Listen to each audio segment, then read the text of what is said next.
Jelang Sriwijaya FC vs PSPS di Liga 2 Indonesia, ada duel teman ngopi sesama orang awak Payakumbuh.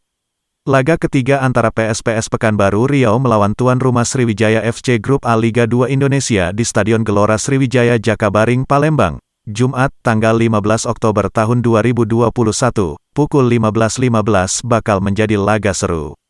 Bisa dibilang ini akan menjadi duel pelatih teman ngopi sesama orang awak kelahiran Payakumbuh, Sumatera Barat. Seperti diketahui Jafri Sastra yang saat ini melatih klub PSPS Riau kelahiran Payakumbuh tanggal 23 Mei tahun 1965. Sebelumnya Jafri melatih di Muba Babel United, Mitra Kukar, PSIS Semarang, Semen Padang FC. Sementara head coach Sriwijaya FC Nil Maizar kelahiran Payakumbuh tanggal 2 Januari tahun 1970 ini juga syarat pengalaman selama 16 tahun di Semen Padang.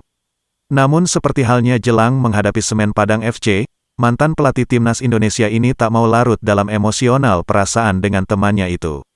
Ia menjunjung keprofesionalan bekerja dengan semboyan di mana bumi dipijak di situ langit dijunjung.